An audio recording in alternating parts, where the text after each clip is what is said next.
Esta noche con el colombiano que ha logrado reunir en sus películas a la mayor cantidad de estrellas del cine mundial, que dirige y escribe exitosas series en la televisión norteamericana y que es, además, el hijo mayor del Nobel Gabriel García Márquez. Rodrigo García Barcha nació en Bogotá, pero se crió en México. Aunque estudió historia, muy temprano cultivó su afición por la fotografía y fue asistente de cámara en la película Tiempo de Morir, con guión de su padre y dirigida por Jorge Alitriana. Primero en México y luego en Los Ángeles, García siguió toda la carrera técnica como auxiliar, camarógrafo y director de fotografía en películas cada vez más famosas.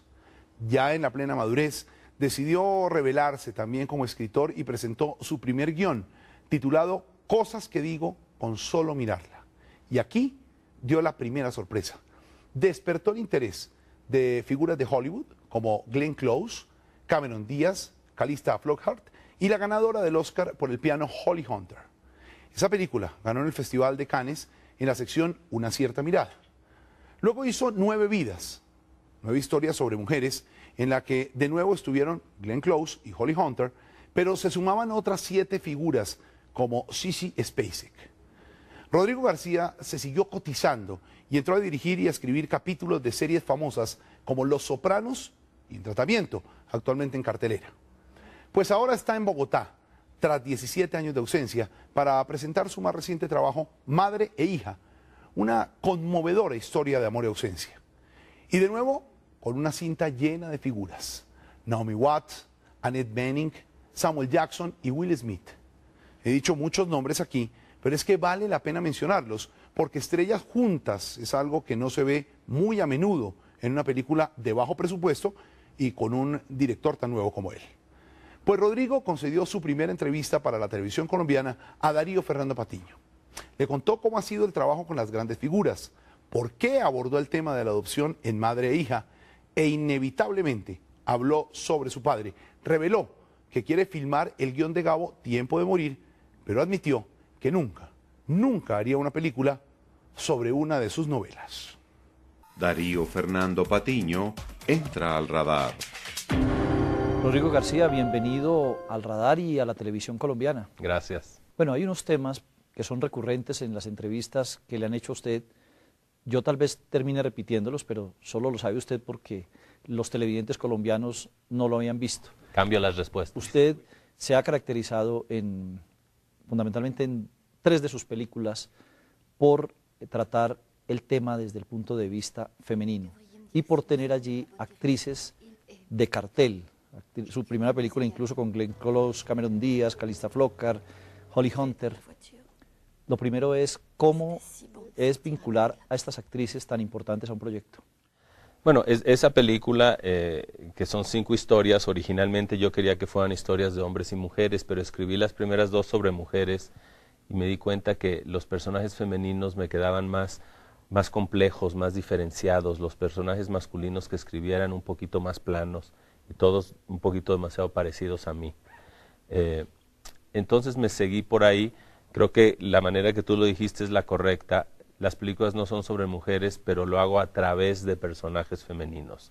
Pero con el tiempo me di cuenta de que me gustan, de hecho me fascinan, me interesa el mundo femenino, las problemáticas de las mujeres, las cosas que quieren, las cosas importantes como sus vidas y sus carreras, y las menos importantes como comprar zapatos nuevos. Pero todo eso me intriga y me divierte. ¿Y cómo convencer a actrices tan cotizadas, tan famosas, de que se metan en un proyecto de un director nuevo, en una ópera prima? Bueno, en el caso de la primera película, mi productor John Abnett era una persona que tenía una larga carrera haciendo películas y por supuesto su apoyo fue fundamental. La primera actriz a la que le ofrecimos un papel fue a Glenn Close y ella dijo que sí. Luego, bueno, se da una especie de efecto de bola de nieve, que los actores siempre quieren saber quién más sale en la película. Entonces siempre la primera es la más difícil, pero una vez que tienes a Glenn, entonces Holly Hunter se interesa por leer el guión y ya de ahí pasar a Cameron Díaz y a otras. ¿Y es fácil trabajar con ellas para usted o fue difícil? La verdad, a mí me ha resultado fácil, he tenido suerte en mi relación con los actores, hombres y mujeres, pero la verdad, o sea, me pone nervioso si siento que no nos entendemos o no nos vamos a entender, y para eso hago un papel de investigación antes de ofrecerles el trabajo, sus maneras de trabajar, su temperamento, y me reúno con ellos para estar seguros de que queremos hacer la misma película, de que estamos, hay una sincronía ahí. Pero en general, mientras mejor sea el actor, más confianza me da, o sea, siento que tengo que dirigir menos. La verdad no, son actrices que preparan mucho sus personajes, tienen mucho orgullo con su trabajo, tienen la necesidad de hacerlo bien, tienen mucha seguridad, mucha inseguridad, pero esas dos cosas se combinan para estimularlas para hacer su mejor esfuerzo. Y después en 9 vidas vuelven Glenn Close y Holly Hunter, y además se le suma, entre otras, Sissy Spacek.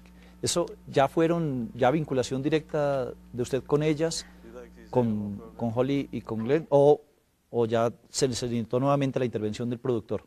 No, él no produjo la segunda película, yo le envié a Glenn Close y a Holly Hunter el guión, y gracias a la participación de ellas dos logré prevender la película, recaudar fondos para hacer la película, y una vez más, por estar ellas, se interesó Sissy Spacek, Robin Wright, pero o sea, gracias a Holly y a Glenn he logrado hacer 2 y más películas, y de hecho la película que espero hacer dentro de un par de meses es otra vez con Glenn Close.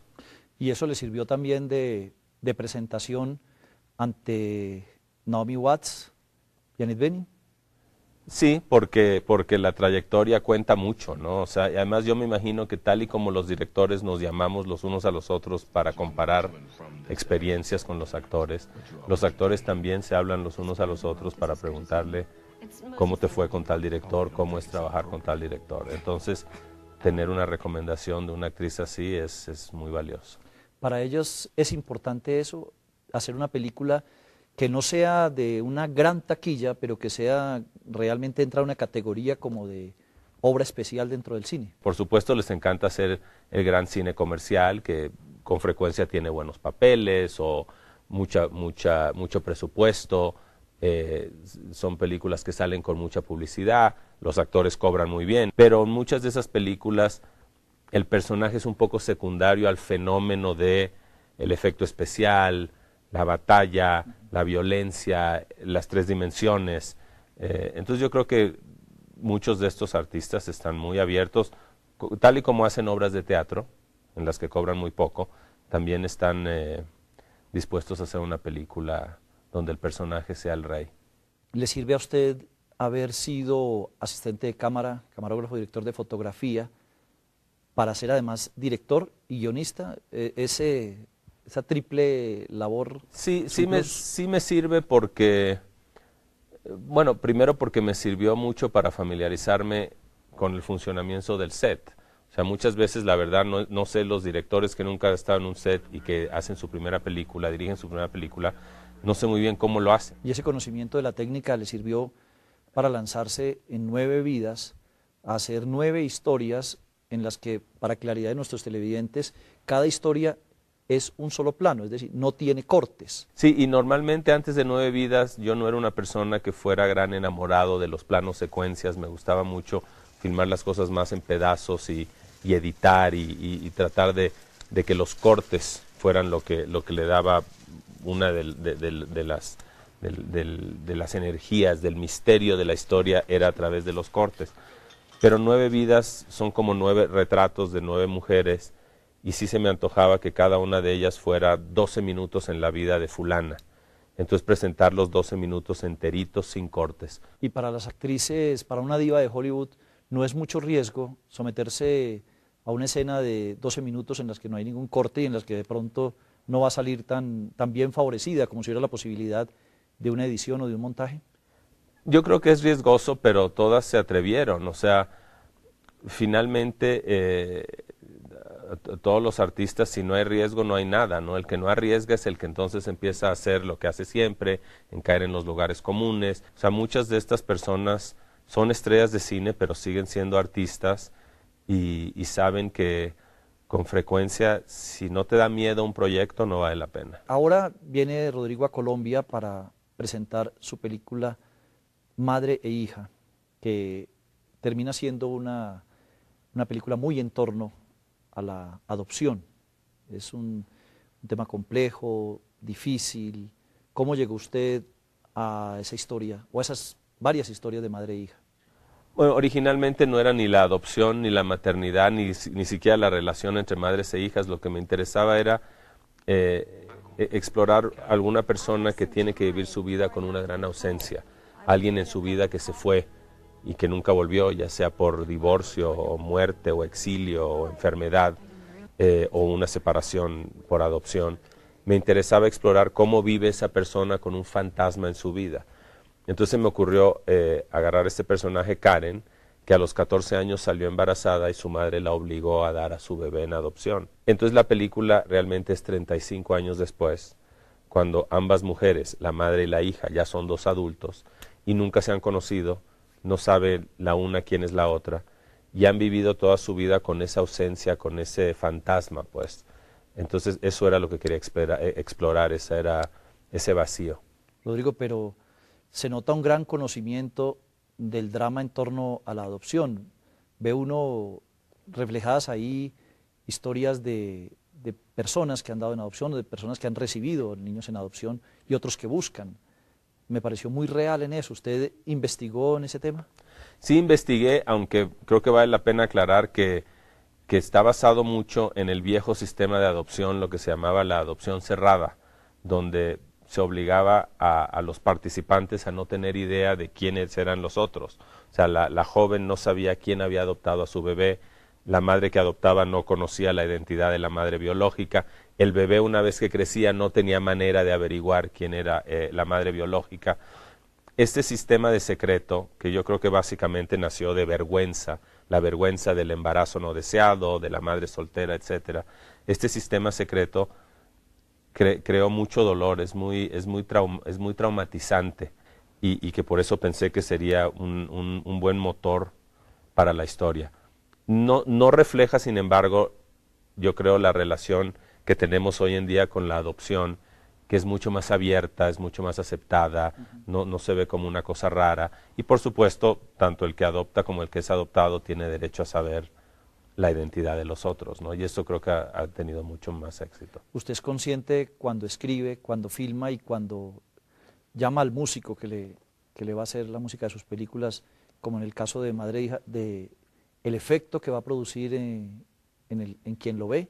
O sea, de ese impacto tan grande, esa emoción que va a despertar, porque le confieso que me sentí muy impactado. Por supuesto, uno quiere que la película conecte con el público de una manera emotiva. Creo que todo lo que tiene que ver con adopción, separación, búsqueda, inclusive embarazos, paternidad, madres e hijos, padres e hijos, todo lo que tiene que ver con nuestra reproducción, es un tema muy cargado de emociones muy fuertes.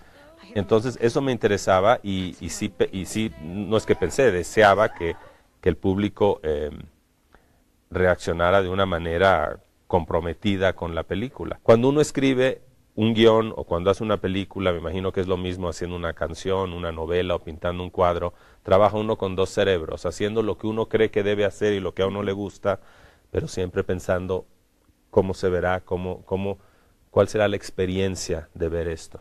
Pero hay deliberadamente un toque de sutileza, porque a pesar de todo este drama que hay en estas películas, no hay ni arranques de histeria, ni grandes discusiones, ni cosas extremas. Hay mucha sutileza, un ritmo muy especial. Porque creo que muchas veces las películas, por ejemplo, una cosa que hace mucho el cine y la televisión hoy en día, que creo que es terrible, que es que los personajes en la película dicen cómo se sienten y por qué se sienten como se sienten y cómo se sienten de sentirse como se sienten. O sea, los personajes siempre están como autopsicoanalizándose constantemente.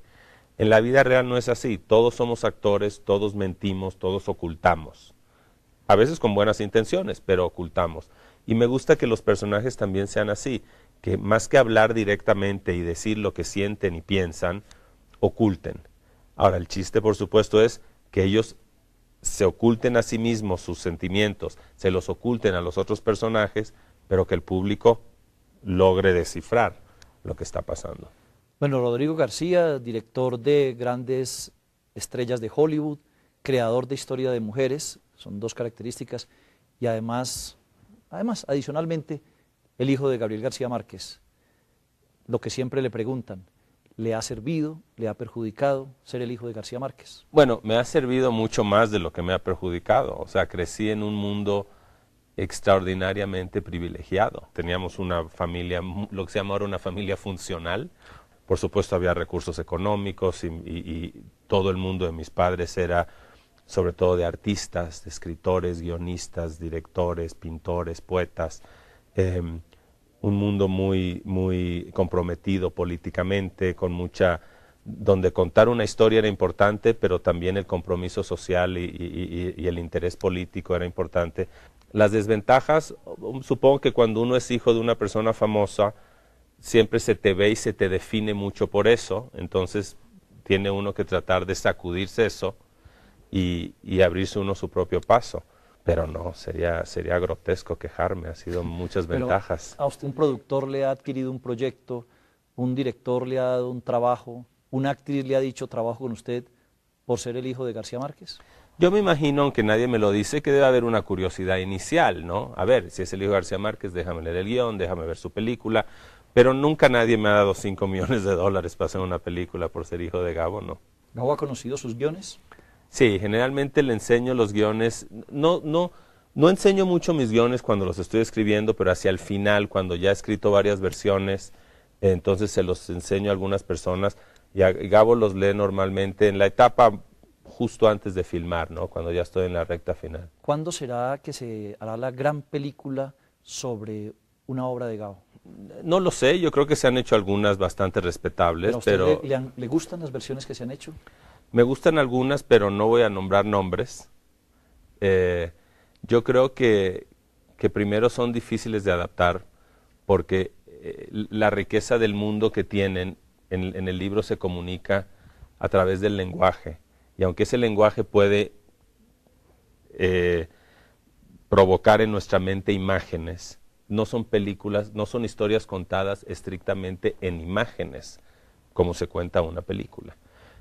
Y luego una película tiene que tener una especie de motor, de constante movimiento, de una especie de suspense que la película exige. En la literatura también tiene suspense, pero es diferente. Y a veces podemos estar felices con una descripción que dura 5, 10, 20 páginas, a veces 200 páginas. Pero aunque la lectura de los libros de Gabor se nos provoca muy visual, yo creo que están lejos de ser películas. Y la adaptación es muy difícil. Creo que además los cineastas se han hecho daño respetando demasiado los libros de Gabo. Entiendo el instinto por hacerlo, el respeto, el cariño, lo que sea, pero creo que había que desmontar los libros más y volverlos a montar de manera cinematográfica y no pensar que podían volar con ese rico lenguaje y ocasionalmente alguna imagen. Pero él también se probó en ocasiones como guionista. ¿Cómo lo vería usted hoy a él como guionista? Yo creo que como guionista era muy bueno. Por ejemplo, la propia Tiempo de Morir, que se ha hecho en México, se ha hecho en Colombia. A mí me gustaría volverla a hacer como western en Estados Unidos. Yo trabajé en la versión de Jorge Alitrián aquí.